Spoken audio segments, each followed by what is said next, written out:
Hello and welcome to Backstage, and it's time to chat all things film and TV. I'm Katie Spencer and I'm joined by Sky's arts and entertainment editor Claire Gregory. Hello. And all the way from Hong Kong, it's the TV and film reviewer Stevie Wong. Oh, yeah. It's a packed show this week. Shall we dive right in, starting with the return of Doctor Who?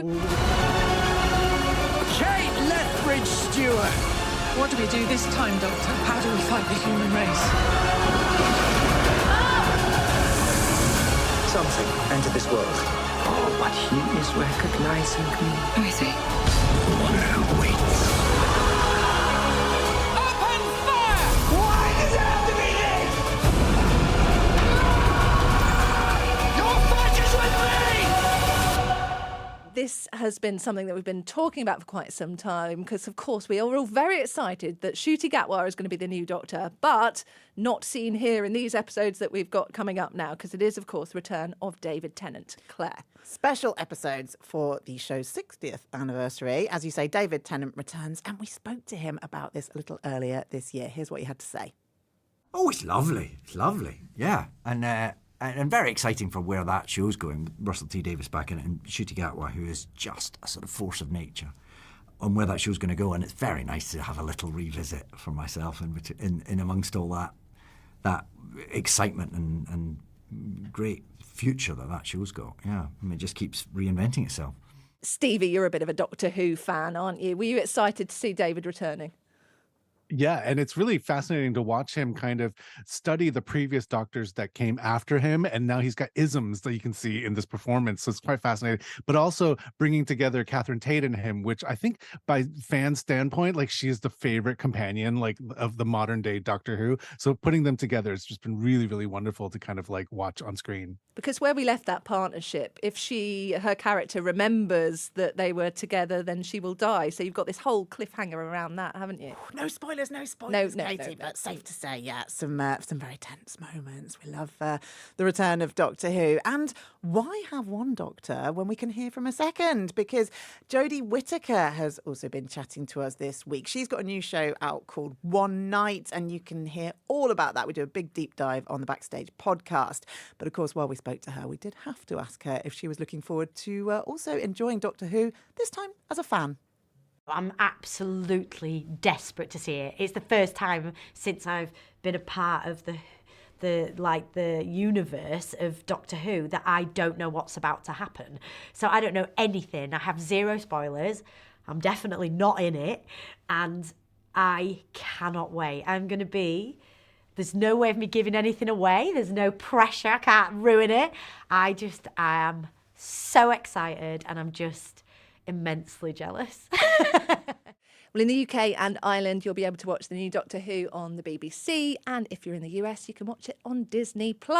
Moving on, shall we talk about a new film that's out this week? Ridley Scott's latest offering, Napoleon. Now, I haven't seen this one, but you two have seen it. It's not as long as some of the recent ones we've had, but 2 hours, 30 minutes for this big, grand, historical showing. Many a battle. It's Ridley's got his toy soldiers out and is having a great time doing some epic battle scenes. But I don't want to take anything away because they are really incredible, these battle scenes. I mean, the guy knows how to create an incredible kind of war scene on screen. It's very compelling.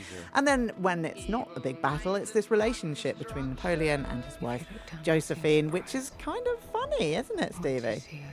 It's kind of funny and dark and a little bit twisted, but it is kind of, if anything, I wanted to see more of the performances of Joaquin and Vanessa Kirby as this couple, because it's quite funny, as you're saying, and then we go back to all these wonderful, huge, like, bombastic fight sequences, which obviously, you know, Ridley Scott is so good at doing. Well, look, 2 hours 30, it could be worse given that some of the recent offerings that we had. I feel like that's not too bad, is it? And we managed to catch up with the 85-year-old director, and here's what he told us on his decision to really sort of consider the film's runtime. Because I have something which is called the bum ache factor. You're sitting there going, oh, God, it's another hour. You got to be really sure that you're running a 3.5-hour movie that is actually worthwhile. Otherwise, people get weary.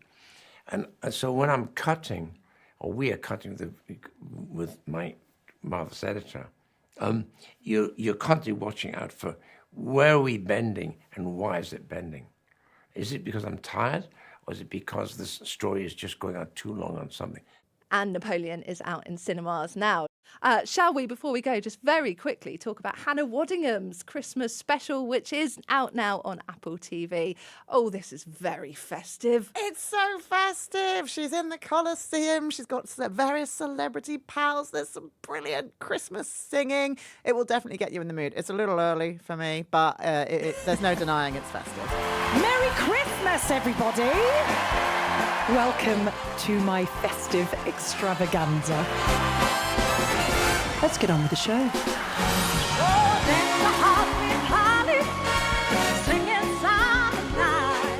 Stevie, this is camp as Christmas. It's camp as Christmas and beyond. And I just love the fact that Hannah embraces it so well. And, besides, you've got Sam Ryder, the cast of Ted Lasso, Luke Evans, they're all there to celebrate with her. And she just is such a wonderful presence on stage. And you just kind of want to see her be the best Hannah possible. And she's just living her best life right now. And so watching her as a Christmas special is just, it's such a lovely thing to see. And I hope this is going to be the first of many Christmas specials for Hannah moving forward. This should be an annual thing. She's just so talented. How can one woman be so talented? She speaks like 5 languages, which we found out on Eurovision, and she can sing and she can act. And how?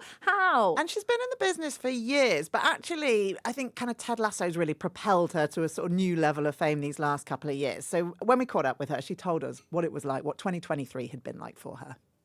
I've just kind of changed tack a bit, and it's so lovely to be welcomed into the big and small screen as much as I was in the theatre community. More so for me, it's that the theatre community, even though I haven't been on stage for 10 years, have never let me go and welcomed me back to host the Oliviers back in April. So to have the ear of both sides of the fence is really a privilege that I don't take lightly. Who says it's too early? Look, if you want to get in the Christmas mood, certainly this is a Christmas special that you will enjoy watching. Out now on Apple TV+. That's it from us for this week. If you've liked listening to us today, don't forget that you can hear more of all of the TV shows and films that we've talked about this week on the Backstage podcast. All you need to do is scan the QR code, which is on your screen at the moment, or just search for Backstage, however it is that you normally get your podcasts. Thank you to Claire and Stevie for joining us this week, and we'll see you again very soon.